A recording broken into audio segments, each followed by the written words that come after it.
बिहानी।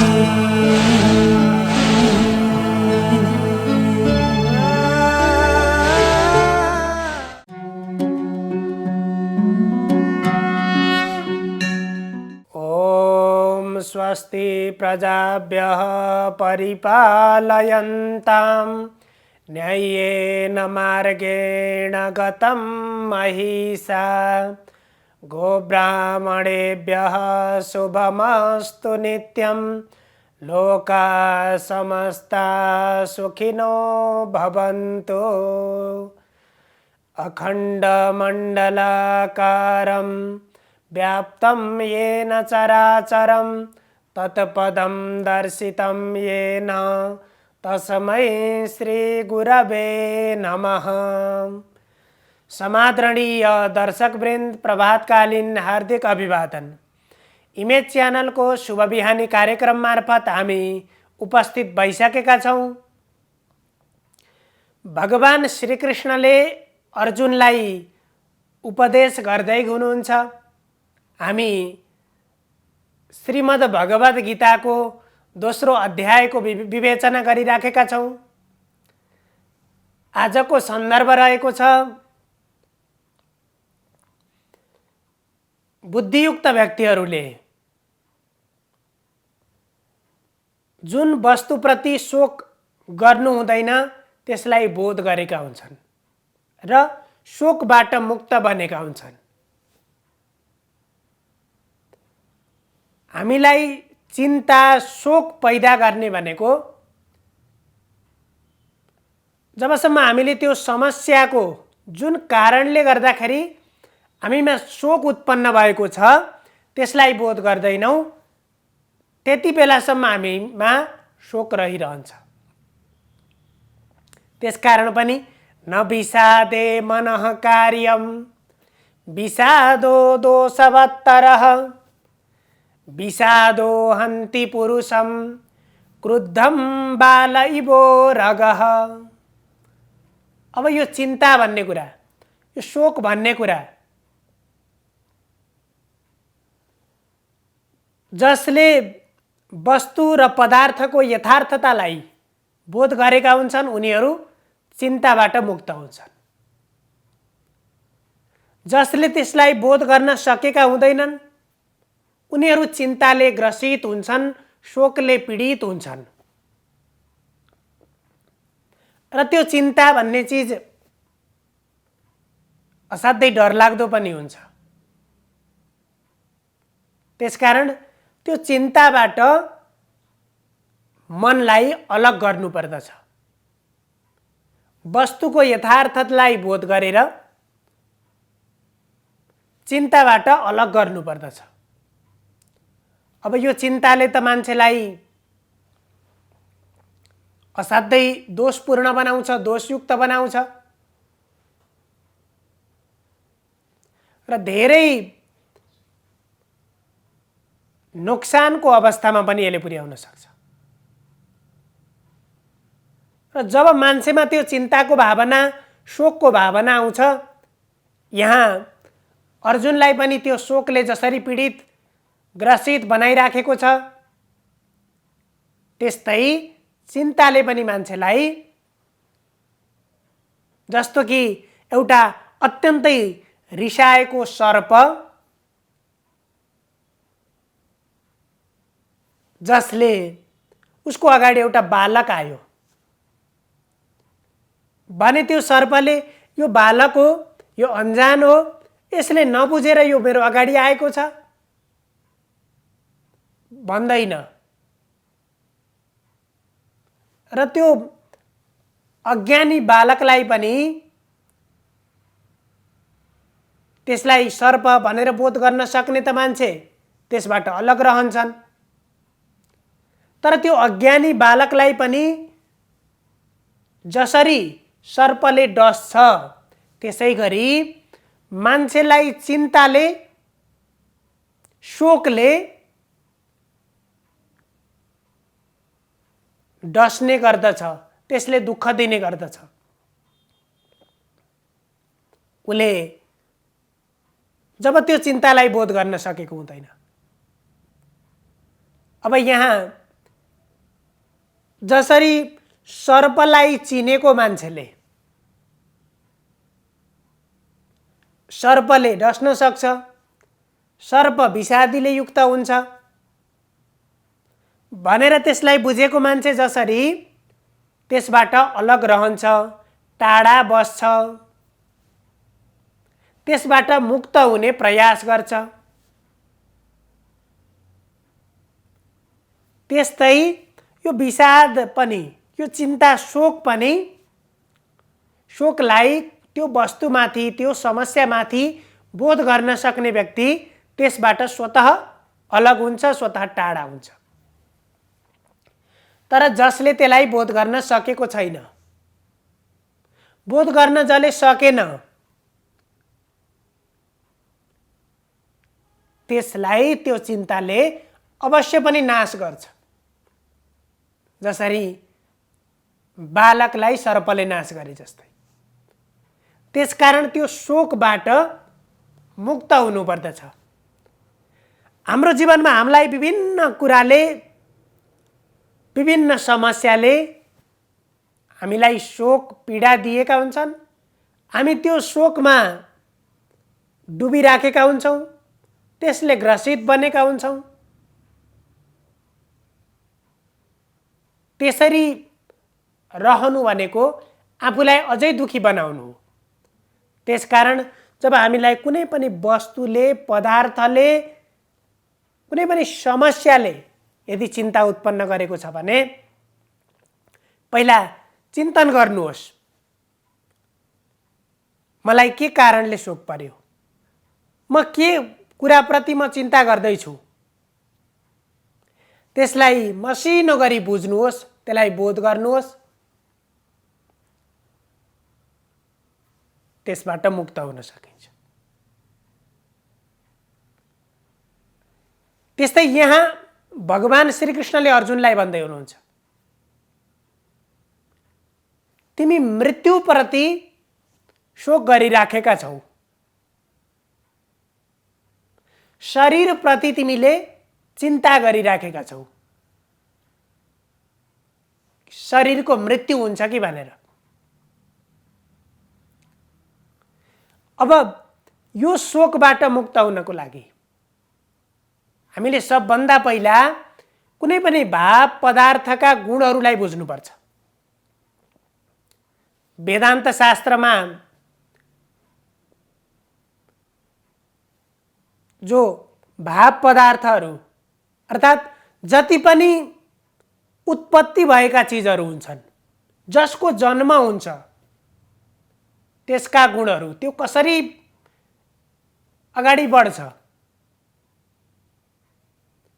जस्तो कि मानिसको शरीर,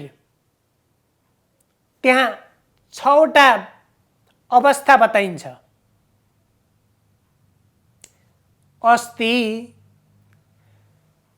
मान्छे हामी जन्म्यौँ, हाम्रो सत्ता थियो र हामी जन्म्यौँ। केही पनि सत्ता नहुँदै त्यहाँ केही पनि नहुँदै स्वतः आफै फुत्त निस्केर कतैबाट आएको होइन। माताको त्यो गर्भमा, आमाको शरीरमा हाम्रो त्यो सत्ता रहेकै कारणले हामी त्यसरी आयौँ। त्यसकारण त्यो पदार्थको जन्मिसकेपछि अस्ति, अस्ति भनेको छ, कुनै पनि पदार्थको जन्म हुन्छ, त्यसको प्रादुर्भाव हुन्छ, त्यो पदार्थ छ। र त्यो भएको पदार्थ, नभएको पदार्थ कहिले पनि, त्यसको बीज केही तत्त्व छैन भने त्यो आफै जन्म हुँदैन। किनभने कुनै पनि वस्तुको उत्पत्ति हुनुमा कार्यकारण सम्बन्ध रहेको हुन्छ। कुनै पनि कार्य हुनको निमित्त कारण चाहिन्छ, कारण बिना कुनै पनि कार्य हुँदैन, कार्य बन्दैन।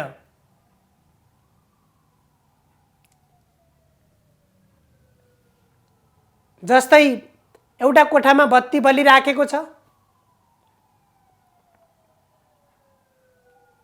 अब यो बत्ती बल्नको लागि पनि हामीले हेर्दाखेरि बत्तीलाई जति देख्छौँ यति देखेर यो स्वतः यतिको कारणले यो बत्ती बलेको छैन। यो बत्ती बल्नमा विद्युत जसरी कारण छ, त्यो विद्युतको कारणले गर्दाखेरि बत्ती बलेको छ, यहाँ उज्यालो दिइराखेको छ। त्यो विद्युत एकैछिन जाने हो भने, यो बत्तीबाट त्यसको कनेक्सन टुट्ने हो भने यहाँ उज्यालो हुँदैन। हो यस्तै जसरी एउटा कोठामा उज्यालो हुनको लागि विद्युत कारण हुन्छ, त्यस्तै प्रत्येक पदार्थ उत्पत्ति हुनुमा पनि कारण हुन्छ र त्यो कारणबाट वस्तुको जन्म हुन्छ, पदार्थको जन्म हुन्छ। एउटा टेबल बनाउनको लागि काठ नभइकन काठ थियो र त्यसबाट एउटा टेबल बन्यो। त्यसैगरी प्रत्येक पदार्थ बन्नको लागि, उत्पत्ति हुनको लागि कारण चाहिन्छ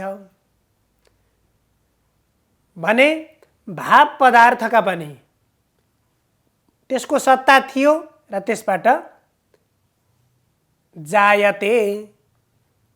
मैले 6 वटा पदार्थहरू बताउँदैछु। 1 नम्बरमा अस्ति भनेको छ। यो कुरालाई हामीले मसिनो गरी बुझ्नुपर्छ। सूक्ष्म रूपमा यसलाई केलाउन सक्यौं भने, यसलाई बोध गर्न सक्यौं भने हामीलाई पनि आफूलाई बुझ्न सहज हुन्छ। दोस्रो नम्बरमा जायते, जन्मिन्छ। वर्धते, बढ्छ। किनभने बच्चा जन्मिन्छ, त्यसको पूर्व सत्ता अस्तित्व थियो, बच्चा जन्मियो, जन्मेपछि ऊ बढ्छ। विपरिणमते, अब त्यो परिवर्तन हुन्छ। बाल्य अवस्थामा सानो थियो,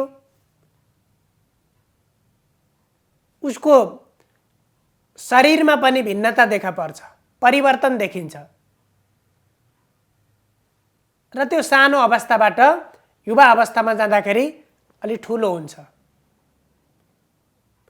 अस्ति, जायते, वर्धते, विपरिणमते अनि बढ्दै बढ्दै बढ्दै गइसकेपछि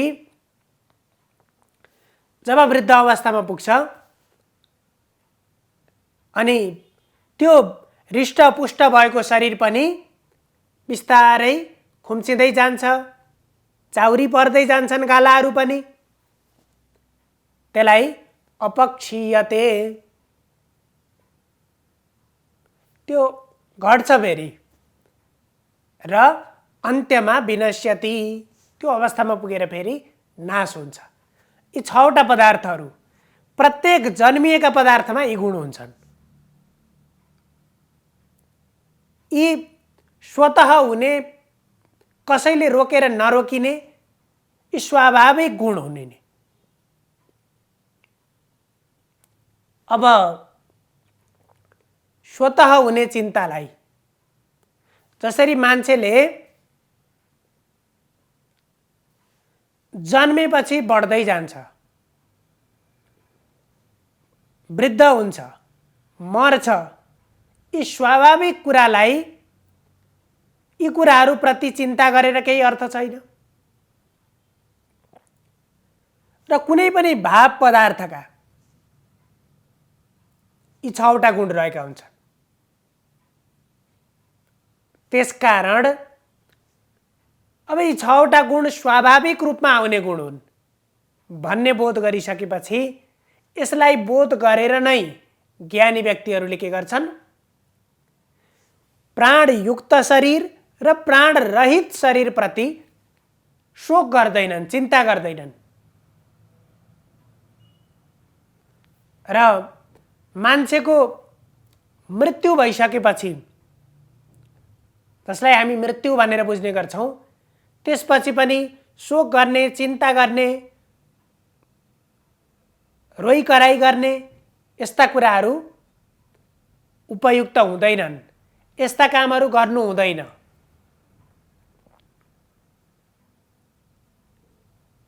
किनभने त्यसबाट त्यसको यथार्थ स्थितिलाई हामीले बोध गर्ने हो भने त चिन्ता गर्नुपर्ने कारणै छैन।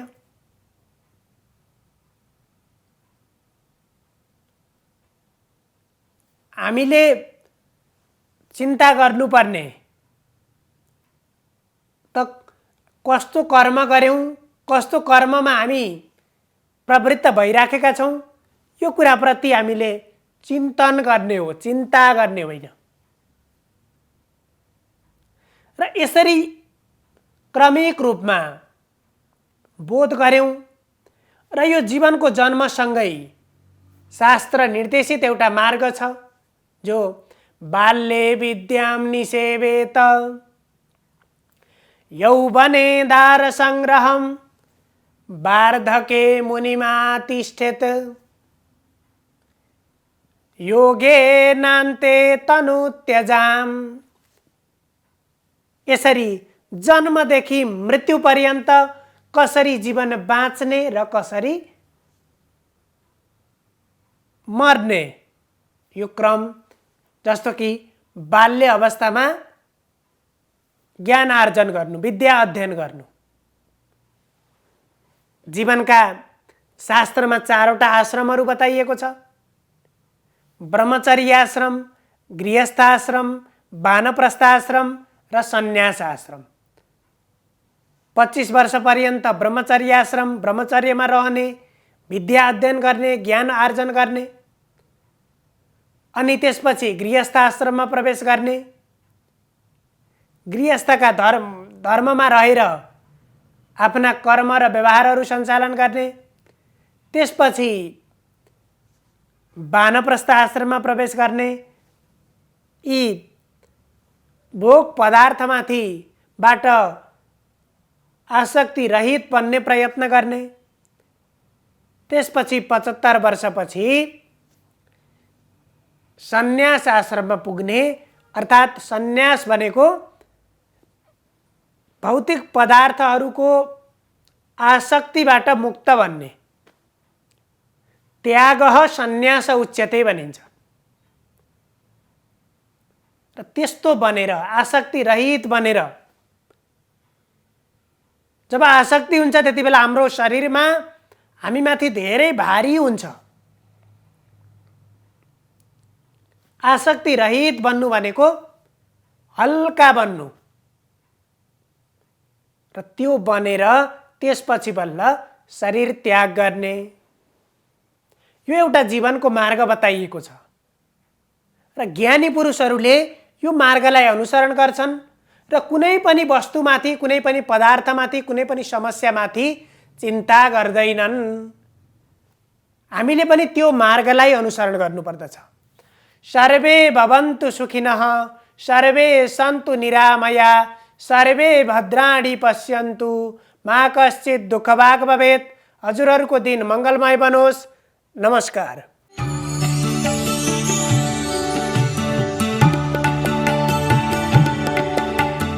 नमस्कार, तपाईको आजमा स्वागत छ। सुरु गरौँ आजको पञ्चाङ्गबाट।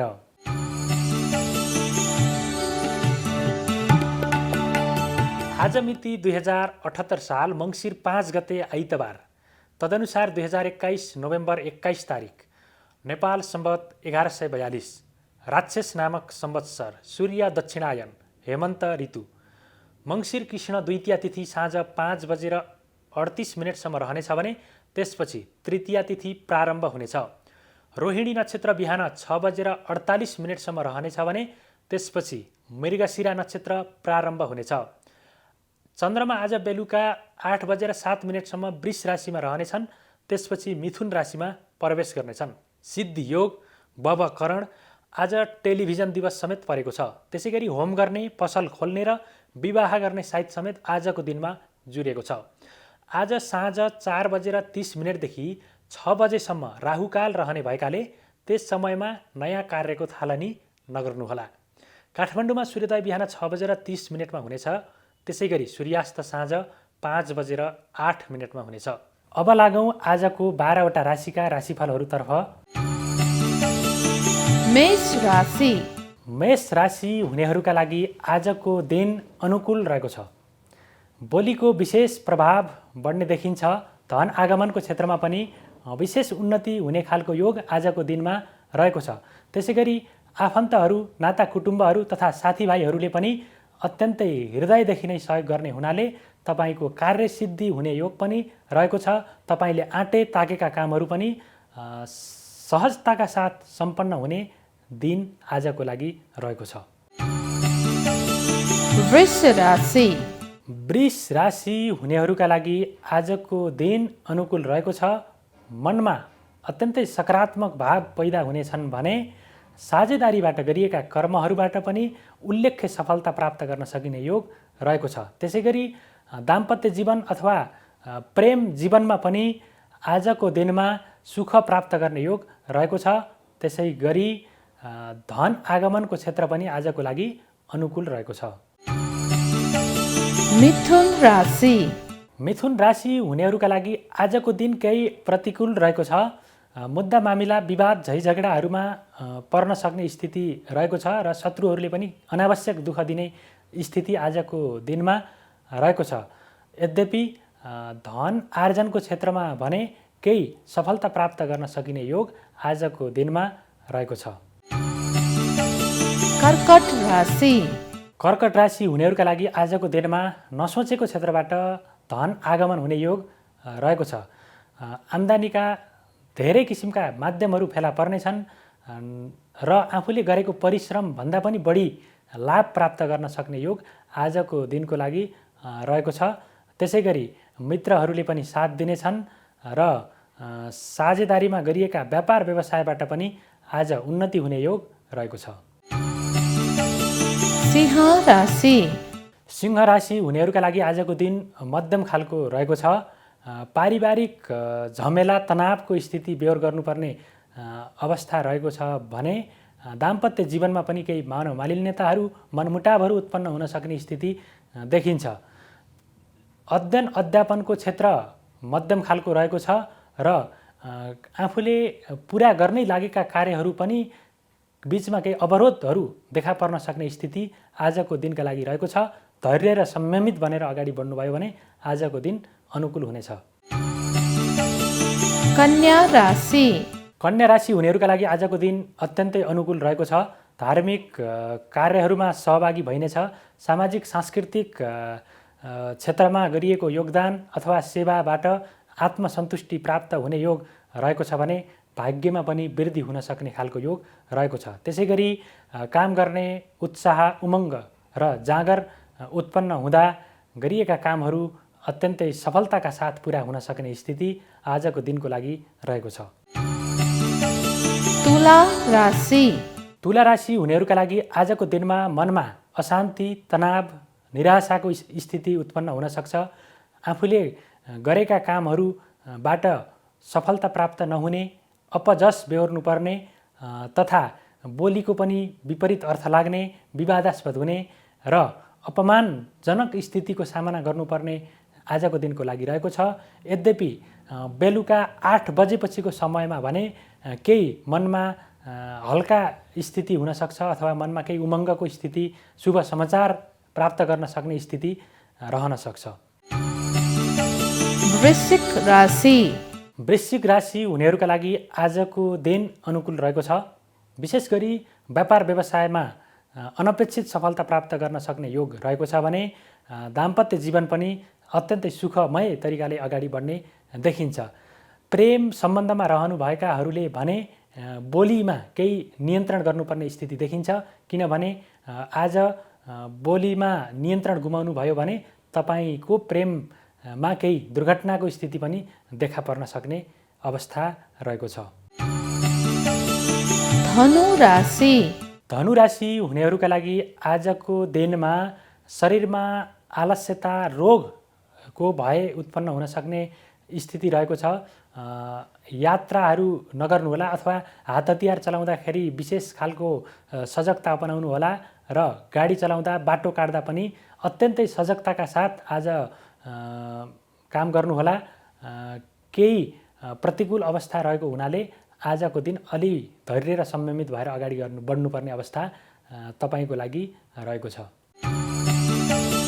मकर राशि मकर राशि हुनेहरूका लागि आजको दिनमा सन्तानले गरेका क्रियाकलापहरूबाट मन अत्यन्तै प्रफुल्लित हुनेछ। शुभ समाचारहरूको प्राप्त गर्ने योग रहेको छ। पठन पाठनमा उत्साह पैदा हुनेछ र मेहनत गर्नुभयो भने प्रगति समेत हुन सक्ने योग आजको दिनको लागि रहेको छ। त्यसै गरी भाग्यमा पनि वृद्धि हुने खालको योग आजको लागि रहेको छ।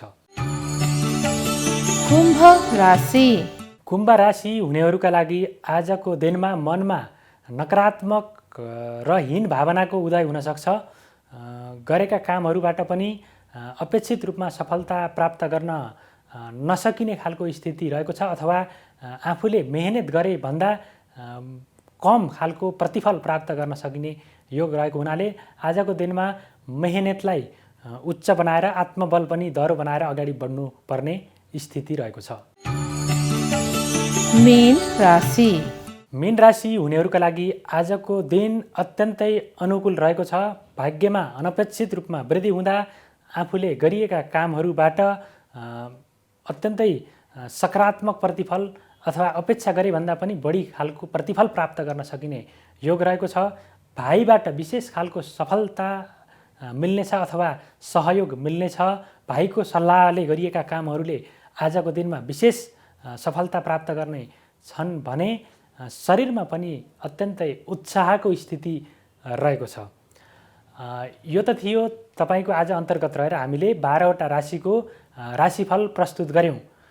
राशिफलमा जे जस्तो भए पनि आफ्नो कर्मलाई इमानदारीता, निष्ठा र सकारात्मक चिन्तनका साथ अगाडि बढाउनु भयो भने तपाईको अशुभ फलमा केही कटौती हुन सक्छ भने शुभ फलमा पनि केही वृद्धि हुन सक्छ। तपाईको आजको दिन शुभ रहोस्। नमस्कार।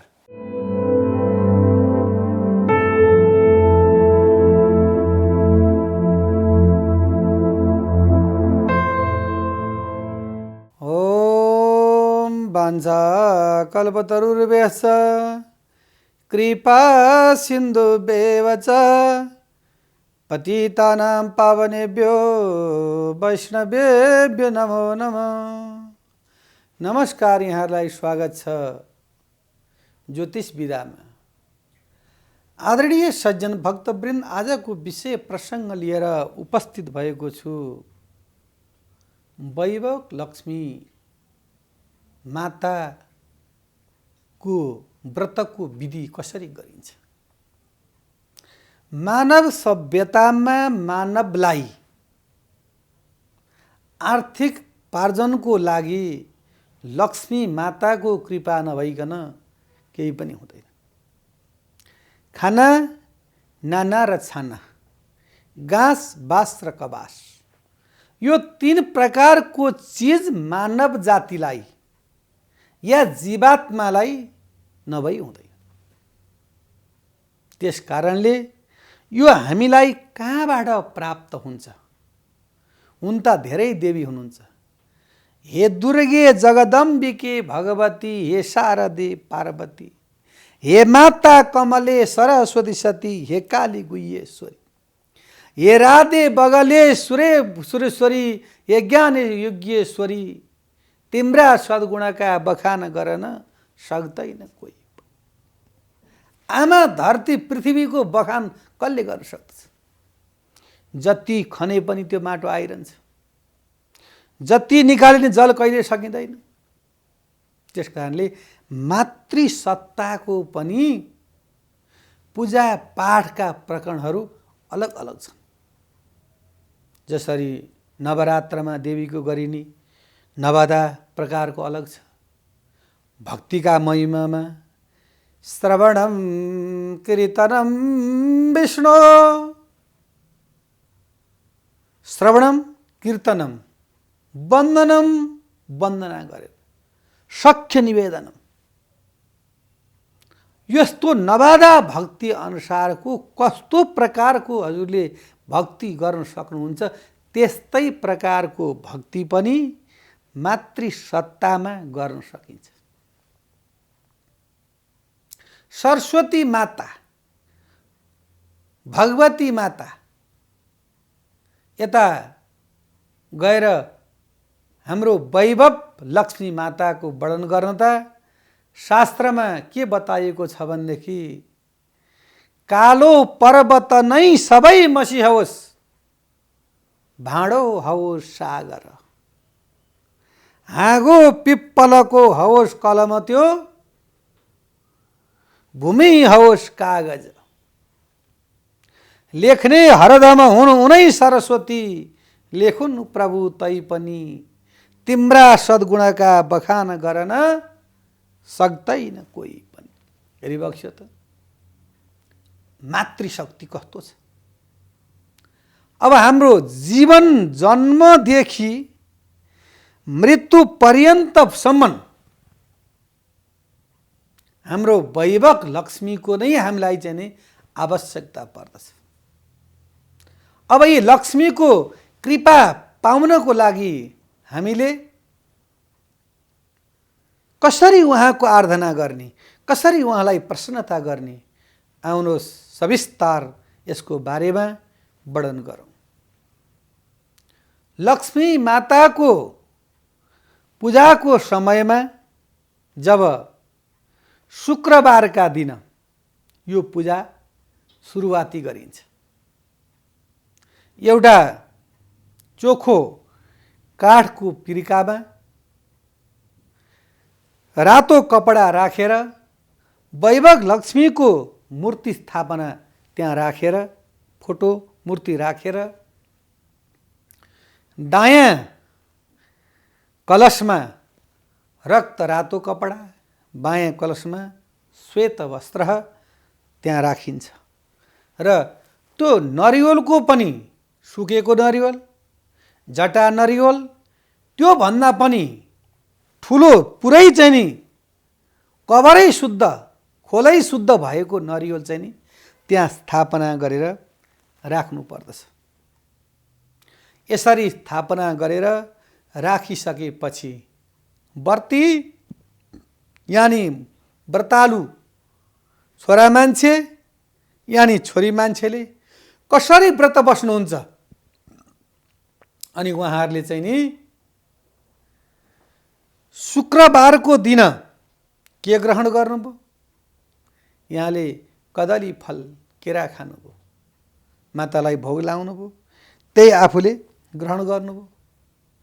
अब हजुरले 11 व्रत, 21 व्रत, 51 व्रत, 101 व्रत, 151 व्रत, हजुरको इच्छा, हजुरको शारीरिक शक्ति, हजुरको कस्तो प्रकारको अनुकूलता मिल्छ, त्यो प्रकारको समयमा कन्यालाई टिको लगाएर फलफुल खान दिएर अनि दक्षिणा दिएर अनि त्यस्तै प्रकारले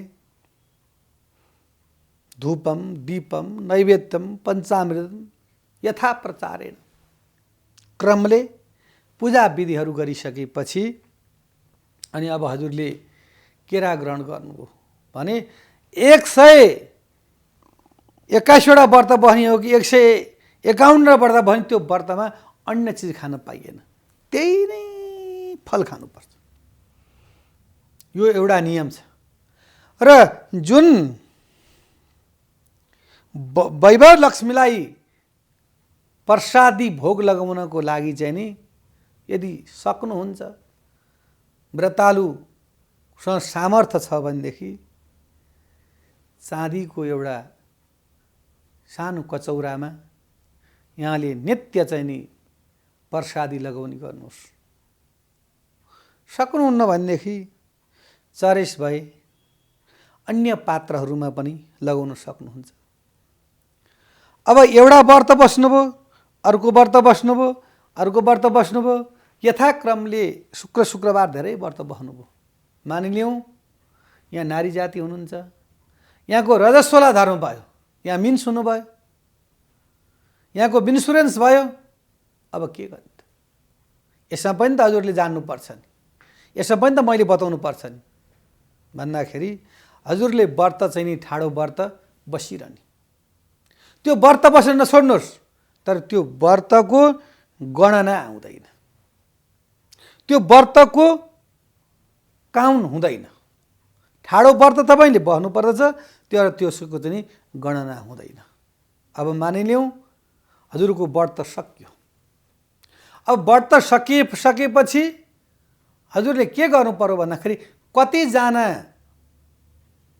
कन्याहरू लिने हो, कतिवटा व्रत बस्नुभयो, त्यति प्रकारका विवाहित कन्याहरूलाई कस्तो सक्नुहुन्छ हजुरले? एकवटा पुस्तक, वैभव लक्ष्मीको पुस्तक र सिन्दुर, टीका, धागो, पोते, सौभाग्यका चिजहरू यहाँले उहाँहरूलाई दिनुहोस्, उहाँलाई खिलाउनुहोस्, यथाशक्य दक्षिणा दिनुहोस्। तर ती नारी जातिहरू, ती विवाह भएका नारी जातिहरू चाहिँ नि के त भन्दाखेरि सकेसम्म मांस मदिराहरू भक्षण गर्ने नभए त्यो व्रतालुको व्रत पूर्ण हुन्छ। यदि अहिपछि उहाँहरूले खानुहुन्छ भने पनि त्यो पहिला दिनदेखि नै उहाँले त्यो खानु भएन र त्यो व्रतमा सामेल भएर पनि त्यस्तो अखाद्य चिजहरूलाई उहाँले सेवन गर्नु हुँदैन। खाइहाल्यो, कसले देख्छ भन्ने भावनाले यदि खाइदिनु भनेदेखि वैभव लक्ष्मी माता रिसाउनुहुन्छ, क्रोधित हुनुहुन्छ र जसले व्रत बसेको छ र त्यो व्रती छ र जसले गएर त्यहाँ खाइदियो र त्यो व्रतलाई भङ्ग गर्यो भने पनि ती दुवैजनासँग ती वैभव लक्ष्मी माता क्रुद्ध भइबक्सनुहुन्छ र तिनीहरूको दुवैजनाको इहलोक प्लस परलोक दुवै लोकलाई चाहिँ नि विघ्न बाधा गर्छ। यस्तो प्रकारको व्रत यदि यहाँहरूले नियम सम्मतले गर्नुहुन्छ भनेदेखि यहाँलाई कुनै प्रकारको पनि कष्ट हुँदैन, दुःख हुँदैन। जीवनमा धन सम्पत्ति ऐश्वर्य त भन्ने कुराको खाँचो कहिल्यै पनि पर्दैन। लक्ष्मी सधैँ प्रसन्न रहनुहुन्छ। लक्ष्मी प्रसन्न रहिसकेपछि यहाँलाई जीवनमा कुनै प्रकारको पनि कष्टहरू पर्न जाँदैन। र जसरी शास्त्रमा वर्णन गरे अनुसारकै विधिले नै यहाँले त्यो व्रत सुरुवात गरेर यो व्रतलाई अन्तिमसम्म पनि यहाँले यस्तै प्रकारले गर्नुपर्दछ।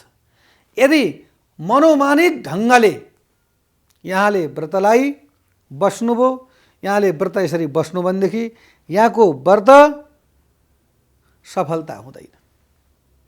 वेदले भनेका कुराहरू, शास्त्रले भनेका कुराहरू यदि हजुरले मान्नुभयो भनेदेखि यो यहाँको धर्म रह्यो।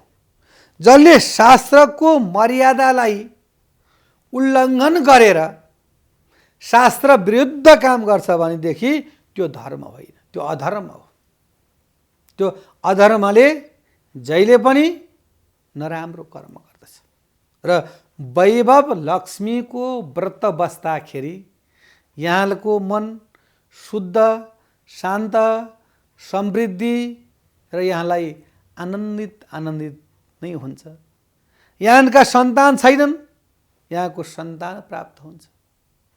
यहाँको धनमा सङ्कट छ, यहाँलाई धन प्राप्त हुन्छ। यहाँको शरीरमा रोग व्याधिको भय छ, यहाँको शरीरमा रोग व्याधिको भयबाट यहाँ मुक्त हुनुहुन्छ। यस्तो प्रकारको महिमा यो वैभव लक्ष्मीको बारेमा वर्णन गरिएको छ। वैभव लक्ष्मी भन्ने बित्तिकै लक्ष्मीका धेरै स्वरूपहरू छन्। जसरी मैले संस्कृतमा पनि यही श्लोक भनी, नेपालीमा पनि उल्था गरेर भनी, र त्यो वैभव लक्ष्मी भन्ने बित्तिकै जसलाई धेरै पीडित छन् जुन व्यक्ति, धनद्वारा, सन्तानद्वारा, पतिद्वारा, गृहका अन्य मनुष्यद्वारा कोही पीडित छन् भनेदेखि वैभव लक्ष्मीका व्रतका प्रभावले तिनका सम्पूर्ण दोषहरूलाई चाहिँ नि दूर भएर जान्छ। र वैभव लक्ष्मी भन्ने बित्तिकै जसको वैभव भनेपछि चाहिँ अमरावती, जसको नामै काफी छ भने जस्तो चाहिँ नि, जसरी सरस्वती, भगवती भने जस्तै वैभव लक्ष्मीको नि छुट्टै वर्णन छ शास्त्रमा। उहाँको चाहिँ के त भन्दाखेरि भृत्या प्रसादम विमुखा दृगाशवम प्रसन्न हासारुरुराचनम। वैभव लक्ष्मी चाहिँ नि स्वर्णमय कलश लिएर बस्नु भएको छैन, उठ्नु भएको छ। मेरो भक्तले कतिखेर मलाई सम्झिन्छ, म त्यसका गृहमा गएर त्यसलाई म सम्पूर्ण मनोरथहरू चाहिँ पूर्ण गराउँछु भनेर उहाँ प्रसन्न भएर चाहिँ नि यस्ता प्रकारले सुनका कलशहरू दुईटा हातमा लिएर त्यो कलशभित्र स्वर्ण मुद्रिका सुनका पैसाहरू लिएर भक्तको चाहनालाई पुरा गर्ने वाली नै देवी नै वैभव लक्ष्मी हो। र वैभव लक्ष्मीको व्रत शुक्रबार बस्दा पति पत्नी सक्नुहुन्छ नि दुवैले गर्नुहोस्। यदि सक्नुहुन्न भने विशेषतः नारी जातिले बसेको देखिन्छ, नारी जातिले बस्नुहोस्। र यहाँले सक्नुहुन्छ भनेदेखि केवल व्रतमा फलहार गरेर बस्नुहोस्, जलहार गरेर बस्नुहोस्, सक्नुहुन्छ निलाहार गरेर बस्नुहोस्। सक्नुहुन्न भनेदेखि एक छाक रात्रिका समयमा यहाँले शुद्ध पवित्र भोजन, फलहार भोजन यहाँले गर्न सक्नुहुन्छ। त्यो फलहारमा सप्त धान्यमा धान, गहुँ, दालहरू, गेडागुडीहरू यस्तो चिज खानु हुँदैन। फेरि जसरी मर्कटानन्न भनेको मकै, बाँदरले खाने अन्नलाई मर्कटानन्न भन्छ मकैलाई, त्यो मकै चाहिँ फलार हो। फेरि त्यो मकै खान सक्नुहुन्छ यहाँले, जौ खान सक्नुहुन्न, चामल खान सक्नुहुन्न, यहाँले गहुँ खान सक्नुहुन्न। यो खाने बित्तिकै यहाँले भात खाए जस्तो हुन्छ।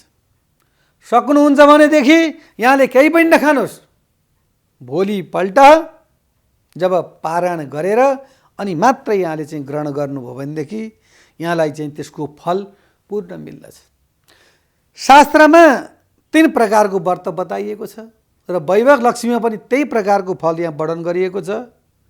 निराहारको पूर्ण फल, जलहारको 50% फल, फलाहारको 25% फल। त्यो जसले जस्तो कर्म गर्छ त्यस्तै प्रकारको फल मिल्छ। निराहार पूर्ण व्रत भयो, जलहार अर्ध व्रत भयो र चाहिँ नि फलाहार भनेको 25% भयो। र यस्ता प्रकारले यदि वैभव लक्ष्मीको व्रतहरू बस्दछन् र यी नारीहरूलाई चाहिँ नि यहाँहरूले टिको टालो गरेर त्यो प्रसादीहरू खुवाएर यदि दान दक्षिणा दिएर शुद्ध पवित्र हिसाबले यहाँले विदाई गर्नुभयो भनेदेखि यहाँका सम्पूर्ण मनोवाञ्छित फलहरू प्राप्त हुन्छन् र यहाँलाई सदा सर्वदा कुनै प्रकारको दुःख कष्टहरू यहाँहरूलाई प्राप्त हुँदैन। र यहाँहरूले जहिले पनि कर्म गर्दाखेरि शास्त्रले बताए अनुसारकै कर्म गर्नुहोस्। र जगदम्बा भगवती सरस्वती र यो माताको मातृसत्ताको नै यहाँहरूले चाहिँ नि धेरै पुकारा गर्नु भनेदेखि यहाँलाई जीवनमा कहिल्यै पनि कष्ट आउने छैन। र वैभव लक्ष्मीको त झन् वर्णन गरेर गरिसक्नै महत्त्व छैन। र यसको श्रवण गरेर, यसको मनन गरेर यहाँहरूले पनि यसको व्रतहरू बस्नुहोस्, ध्यान गर्नुहोस् र मातालाई प्रसन्न पार्नुहोस् भन्दै हजुरका माझबाट बिदा हुन चाहन्छु। हस्त नमस्कार। शुभ बिहानी।